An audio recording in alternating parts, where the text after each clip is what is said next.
La radio H2FM. La voix des communautés au cœur de l'action humanitaire. La voix des humanitaires au service des communautés. C'est votre journal en français. Bonjour à tous et soyez les bienvenus dans cette nouvelle édition de votre journal sur Radio Humanité et Développement. Les titres. Promouvoir le don volontaire de sang, une mobilisation citoyenne pour sauver des vies. Assistance humanitaire, 430 familles soutenues à Bamako et Koulikoro pour renforcer leur résilience. Et à présent, le développement de ces titres.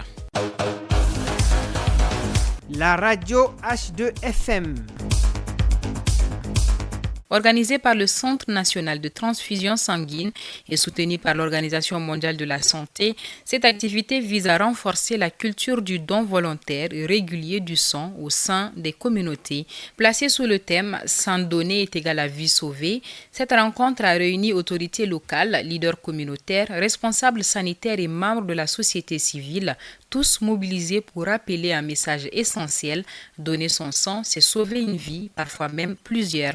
Au programme des séances d'information, des rappels sur l'importance du geste, des échanges et une campagne de sensibilisation destinée à encourager davantage de citoyens à devenir des donneurs réguliers. Écoutons à présent M. Abdoulaye Sissé, responsable de la communication de la promotion de la santé à l'OMS, et M. Adama Traoré, chef du département recherche et formation du CNTS. Cette initiative découle de la journée mondiale du donneur de sang où le Centre national de transfusion sanguine a déploré quand même de ne pas avoir suffisamment de dons volontaires. Donc qu'est-ce qu'il faut pour lever ce niveau de dons volontaires? Malgré tout ce qu'ils ont fait, les communications à la radio, à la télé, il fallait tenter une autre stratégie. Quelle est cette stratégie? C'est l'engagement communautaire. L'engagement communautaire, ça veut dire d'aller en contact direct avec les communautés, rencontrer les élus, les leaders de jeunes, les leaders de femmes, les expliquer quoi sert le don de sang. Parce que jusqu'à présent, ce n'est pas connu de la population. On voit que par ailleurs, on vend le sang n'est jamais vendu. On fait beaucoup de choses à travers le sang. Ce que les gens disent, donc les gens ne connaissent pas du tout ce que c'est que le don de sang. Les gens ne savent pas ce que sert le don de sang. Donc c'est ce qu'il faut expliquer aux communautés ici pour que vraiment qu'ils adhèrent, qu'ils s'engagent vraiment à donner leur sang. Pas eux seulement. C'est des leaders qui sont là. Il s'agit de dire vraiment à leurs fidèles. Chaque représentation qui est là a une base par derrière. Que tu sois imam, que tu sois leader chrétien, que tu sois leader de femmes et autres, là vous avez des gens derrière vous. Donc c'est cette communauté qui n'est pas visible là, c'est dont on a besoin. La population active pour vraiment donner du sang et sauver des vies. Vous vous rendez compte? Un seul don de sang aujourd'hui peut sauver 3 vies. Et combien de personnes décèdent maintenant par manque de sang au Mali ici? Surtout à ce contexte de crise dont nous traversons depuis 2012. Donc c'est pourquoi ils ont approché l'OMS. L'OMS s'est engagé aussi vraiment à accompagner tout le processus. Donc nous tenons ces sessions d'engagement communautaire dans les 6 communes du district de Bamako. Nous en avons fait assez. Aujourd'hui nous sommes en commune 2. Demain on sera en commune 6 et ainsi de suite jusqu'à la fin. La semaine passée on a fait d'autres communes également. Donc c'est ça vraiment l'idée. L'OMS est là toujours aux côtés des ministères de la Santé et des populations vraiment pour sauver des vies. Il y a beaucoup de sortes de donneurs. C'est ce que je vais expliquer également aux populations. Il y a des donneurs de compensation. Ça veut dire quoi? Toi tu as un malade qui est là, qui a besoin de sang, tu viens avec une personne pour des dons de substitution. Aujourd'hui, ce dont on a besoin, c'est vraiment des dons volontaires. C'est-à-dire que tu amènes ton don, tu ne demandes rien en compensation. L'objectif de la rencontre de ce matin, c'est de renforcer la sensibilisation autour de dons de sang jusqu'au niveau communal. Nous avons vu que le don de sang est un acte qui est un peu délaissé au Mali. Nous avons compris que beaucoup de gens qui donnent le sang ne le donnent pas volontairement. Nous avons essayé de sensibiliser la population à travers différents canaux. Nous avons compris qu'avec l'engagement communautaire, la sensibilisation peut accentuer jusqu'à aller toucher un grand nombre. C'est avec ça qu'on a demandé l'accompagnement de nos partenaires. Il y a l'OMS qui nous a accompagnés pour venir parler du don de sang jusqu'au niveau communal afin de pouvoir renforcer les canaux de sensibilisation autour du don de sang. Et tout le monde est unanime que la question du don de sang est une question sensible. Les gens ont montré beaucoup de volonté dans le cadre de la mobilisation autour de la question. Donc les discussions sont allées dans le sens de l'amélioration de la participation de toute la communauté pour pouvoir faire beaucoup plus de mobilisation. Donc nous avons ciblé des propositions que nous avons mises en place, qu'on va essayer de mettre en œuvre. Donc il y a eu la mise en place d'un comité de suivi de la gestion de la question. Donc on vient de mettre cette commission en place tout de suite qui va tout simplement nous aider à toucher le maximum de la population pour pouvoir continuer à mobiliser davantage. L'ONG Qatar Charity, en partenariat avec le Haut Commissariat des Nations Unies, a redonné le sourire à 430 ménages de réfugiés et de déplacés internes vivant à Bamako et dans la région de Koulikoro. Cette action humanitaire menée dans un contexte marqué par la vulnérabilité accrue des populations en déplacement vise à apporter un soutien concret aux familles les plus affectées par l'insécurité et les difficultés socio-économiques. L'initiative s'inscrit dans une volonté commune de renforcer la résilience des populations déplacées et d'accompagner leur dignité au quotidien. À travers cette distribution, Qatar Charity et le HCR entendent rappeler que la solidarité et l'assistance aux plus fragiles demeurent des priorités essentielles. Le don est composé d'aliments de première nécessité, du riz, du mil, des pâtes, du lait et de l'huile, autant de produits qui permettront à ces ménages de subvenir à leurs besoins alimentaires immédiats et de traverser cette période avec un peu plus de sérénité. Au-delà du geste matériel, cette activité vise à bâtir des relations durables avec les communautés bénéficiaires en renforçant la confiance et en consolidant les efforts pour un mieux-être partagé. Elle témoigne également de l'engagement continu de Qatar Charity et du HCR à soutenir les réfugiés et les déplacés internes au Mali en plaçant l'humain au centre de toute intervention. À présent, écoutons les réactions de M. Zulgani Saïd, directeur de Qatar Charity Mali, et de M. Pierre Camara, représentant du HCR au Mali, qui reviennent sur l'importance de cette action et sur les perspectives qu'elles ouvrent en matière de solidarité et de protection des personnes déplacées. En 2025, 6,4 millions de personnes, soit près de 28% de la population, ont besoin d'une assistance humanitaire et de protection.